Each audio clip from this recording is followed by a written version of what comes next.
Stop learning languages from individual words. I am taking a stand against this, and I'm going to tell you why. Now, if you don't know me, hello, my name is Bront'e. I'm a language coach, an introvert language coach, and I help language learners go from frustrated to fluent in multiple languages. And this is my channel where I talk all about language learning, multiple languages, motivation, getting consistent, strategies to boost your skills, all those things, also that you can learn all of the languages that you want to learn and not just learn them, but actually start using them in your day-to-day life. In today's video, I'm talking all about individual words versus phrases, individual words versus sentences. And I'm going to tell you the pros and cons of each and what I recommend to my students and clients. So I made a bold claim in the beginning of the video. I hope it's not that bold of a claim, but I feel like it is because I don't see many people talking about it.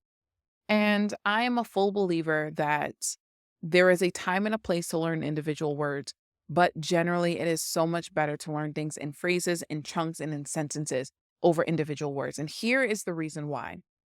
When you learn individual words, you'll learn things like blue and blue and struggle to figure out the difference between the two. Yes, it's spelling, but you're still just like, okay, I struggle with spelling in the language I'm learning. How am I supposed to know the difference? Or there, and there. And you're like, which one am I supposed to use? Now I'm using English examples to drive my point across.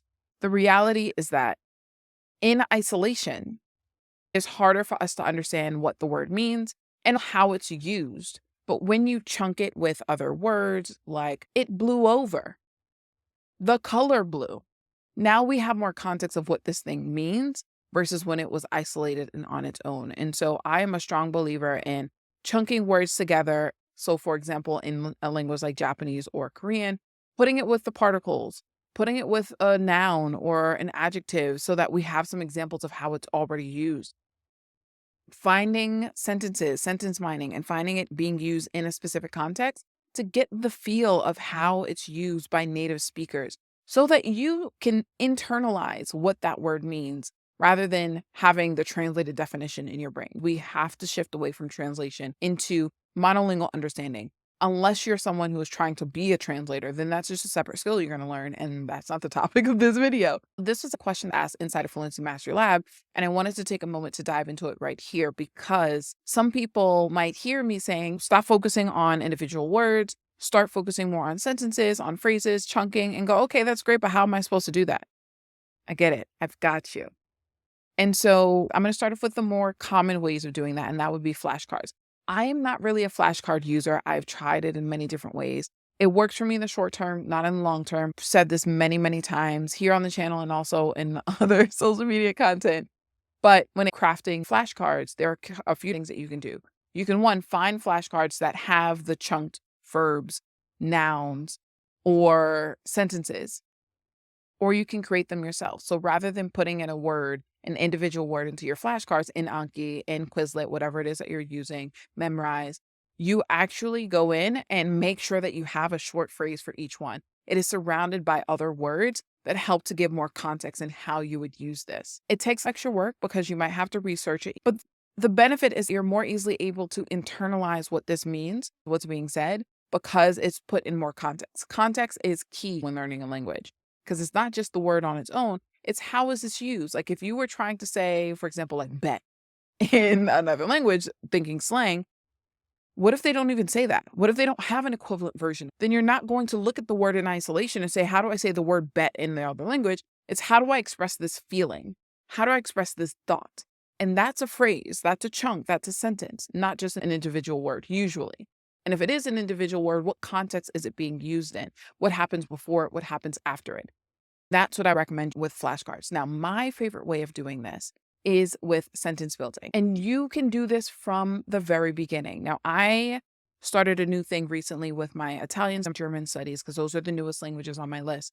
Starting sentence building from day one. It is very similar to how some people say I'm starting speaking from day one. I am using it from the beginning.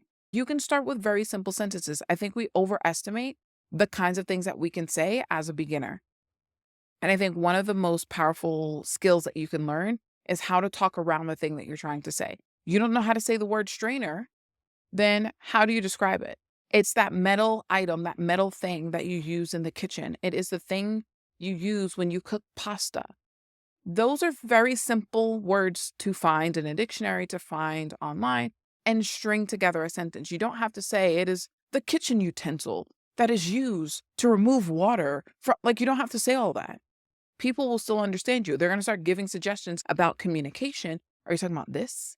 No, wait, it's kind of like that. And then it starts a discussion and it's building your vocabulary. So rather than trying to feel like you need to say all the things and learn all these individual words, learn them in context and learn how to talk around some things. One of the things I do love is when people tend to say, like, focus on just this number of vocabulary words, because that's enough to get you by. That's enough to be able to say many of the things that you want to say. And that is completely accurate. But don't just learn from a word list. I would encourage you to create your own based on the things that you personally want to say. Like, a lot of times a textbook will start from or is from the context of a student in class. You're not a student. You're not in class. Why are you learning words about the school if you're never really going to use them? If you don't work in an office, you don't necessarily need to start learning words related to the office. Learn the themes that you are actually going to use. You can passively learn other things, learn them, in passing when you're listening, when you're reading. But that doesn't need to be your active focus if you're not actually going to use them. That can be something you do later as you're building up your vocabulary, your grammar skills, even more in the intermediate stages. But at the beginner stage, you just want to focus on what you're actually going to use. Keep it in context, keep it in those chunks, those phrases, those sentences. I touched on the next point, but it's about theming your words. And actually, one of the strategies that I have started using recently, this was something that was shared by a good friend, Ray from Gladly Global, and it's on creating like word maps. And I absolutely love this because it also creates connections between other words. So I'm going to link channel here and also just describe like how I personally use it in my own language studies. When creating a theme or thematic list or word map, I start off with one word that I know or that is very easy for me. Let's say, for example, we're thinking about read, to read.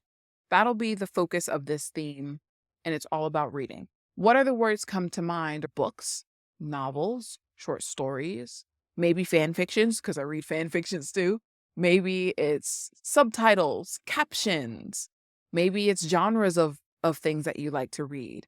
Maybe it's the word author and writer. Maybe it's about audiobooks and listening, because reading and listening are often connected. And so you create this word map of all the words that are associated to the main word. And again, this is all in the target language. This is like your research time, your sentence mining. But again, you're not going to just choose individual words. You're going to say, how is this word used? How do they use the word author? Get a short phrase or a sentence where they're using the word author. How do they use audiobooks? I'm going to get a short phrase or a sentence where they're using it, so that when you look back at this theme list, you can actually use what you've written down without having to look anything else up afterwards and do it again, and start making sentences, writing stories using the language, journaling using this language, and even recording yourself speaking out loud and listening back to what you have said in those languages. You can start using that to help you craft sentences. And this is regardless of what language you're learning, but I'm also speaking from my specific experiences with Romance languages like Spanish and French, and Asian languages like Japanese and Korean, and also I would say outlier languages, because languages that for me were very different than those two groups when I started them. So I started those two groups. So Russian, German, and Mandarin are the ones that I had to have a new approach for each of those, that it didn't necessarily work for me to do the same things that I did with Spanish and French for those languages, or Japanese and Korean for those languages. And then the final thing that I already touched on, but I just want to emphasize, is practicing in context.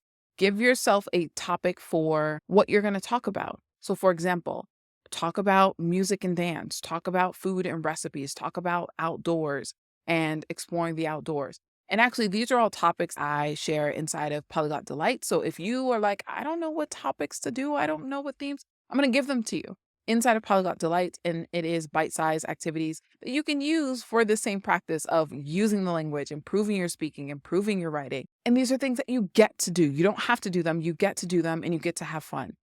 And so I would make a list of, let's say, 10 different topics you want to explore and feel confident talking about.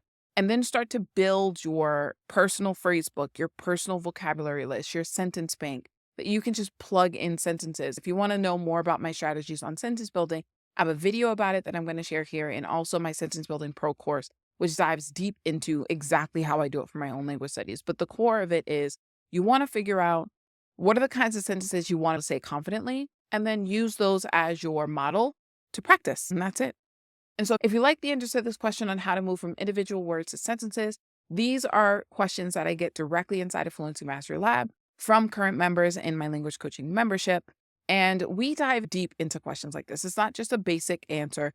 I record videos with these responses. We go live answering these questions. I am typing paragraphs with recommendations, suggestions, and coaching members through the process of going from frustrated to fluent in multiple languages. So if you want your question answered, and usually they get answered if it's not live within 48 hours. If it is live, it is on the call. And so many other things we have there as well. Like question and answer and coaching is just one part of it. It's only one fraction of how I help people inside of the community.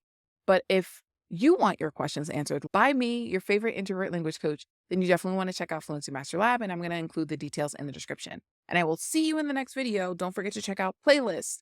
I have playlists on restarting a new language, getting started for the first time, motivation, so many things. Check it out, and I will see you next time in my next video. Bye.